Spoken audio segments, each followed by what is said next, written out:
Computerised അക്കൗണ്ടിങ്ങിലുള്ള libre office കാൽക്കിലെ chart and graphs എന്ന ഭാഗത്തു നിന്നുള്ള പ്രാക്ടിക്കലാണ് നമ്മളിത് പഠിക്കാൻ പോകുന്നത്.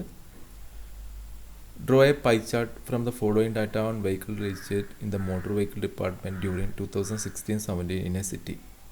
നമുക്ക് കുറേ ഡാറ്റകൾ തന്നിട്ടുണ്ട്. ഈ ഡാറ്റകൾ നമ്മളൊരു പൈ ചാർട്ടായിട്ട് റെപ്രസെൻ്റ് ചെയ്യണം. എങ്ങനെയാണ് അത് ചെയ്യാൻ നോക്കാം. ആദ്യം ഗൂഗിൾ കാൽക്ക് ഓപ്പൺ ചെയ്യുക. Application, office, Libre office Calc.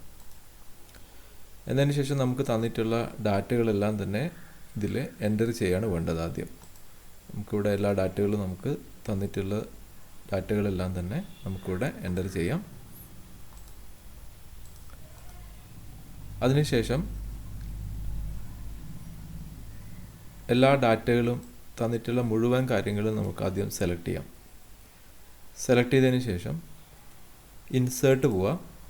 Insert പോയതിന് ശേഷം ചാർട്ട് എന്ന ഓപ്ഷനിലൂടെ ഇൻസേർട്ട് ചാർട്ട്. ഇവിടെ നമുക്ക് ഏത് ടൈപ്പിലുള്ള ചാർട്ടാണ് സെലക്ട് ചെയ്യേണ്ടത് എന്ന് നമ്മളോട് ഇവിടെ അതിനുള്ള ഓപ്ഷൻ നമുക്കിവിടെ ഉണ്ട്. നമുക്കിവിടെ പൈ ചാർട്ടാണ് പ്രിപ്പയർ ചെയ്യാൻ പറഞ്ഞിട്ടുള്ളത്. നമുക്ക് ആ പൈ ചാർട്ട് സെലക്ട് ചെയ്യാം. അതിൻ്റെ സ്റ്റൈല് ഏത് രൂപത്തിൽ വേണമെങ്കിലും നമുക്ക് എന്ത് ചെയ്യാം, ഇവിടെ നിന്ന് മാറ്റാൻ കഴിയുന്നതാണ്. ദെൻ നെക്സ്റ്റ് ബട്ടൺ ക്ലിക്ക് ചെയ്യുക.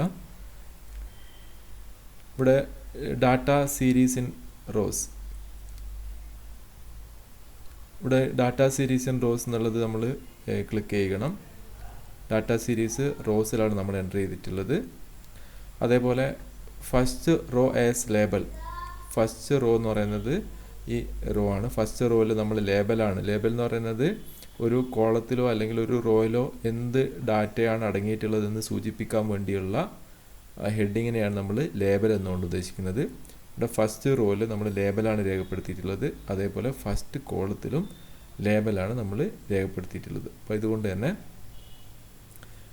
ഈ രണ്ട് കാര്യങ്ങൾ നമ്മളിവിടെ സെലക്ട് ചെയ്യണം. ഇനി ഈ ഡാറ്റ നമുക്ക് തന്നിട്ടുള്ളത് കോളം വൈസ് ആണെങ്കിൽ ഡാറ്റ സീരീസ് ഇൻ കോളംസ് എന്നാണ് നമ്മൾ സെലക്ട് ചെയ്യേണ്ടത്. ഇവിടെ റോയിലാണ് നമുക്ക് ഡാറ്റ തന്നിട്ടുള്ളത്. അതുകൊണ്ട് തന്നെ നമ്മൾ ഡാറ്റ സീരീസ് ഇൻ ഡ്രോ എന്നാണ് സെലക്ട് ചെയ്തത്. ദെൻ നെക്സ്റ്റ് ബട്ടൺ ക്ലിക്ക് ചെയ്യുക. നെക്സ്റ്റ് ബട്ടൺ ക്ലിക്ക് ചെയ്യുന്ന സമയത്ത് നമുക്കിവിടെ ഡാറ്റ സീരീസും ഡാറ്റ റേഞ്ചും ഏതൊക്കെയാണെന്ന് സെലക്ട് ചെയ്യാനുള്ള ഓപ്ഷനാണുള്ളത്.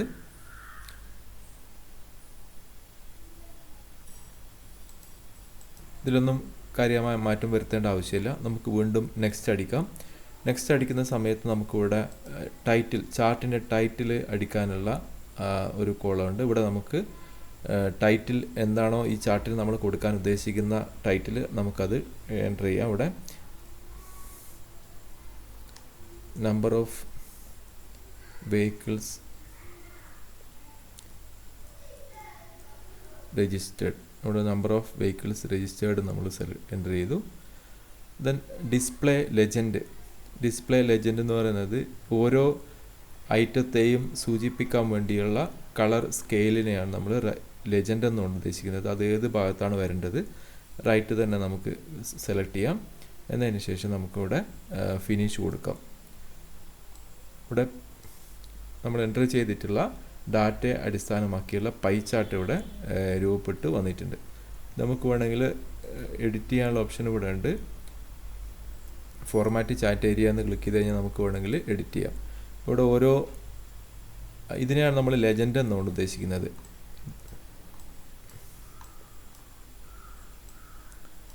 ഈ ഒരു ഭാഗത്തെയാണ് നമ്മൾ ലെജൻഡ് എന്നുകൊണ്ട് ഉദ്ദേശിക്കുന്നത്. അപ്പോൾ ഓരോ കളറും ഓരോ ഐറ്റത്തെയാണ് ഇവിടെ സൂചിപ്പിക്കുന്നത്.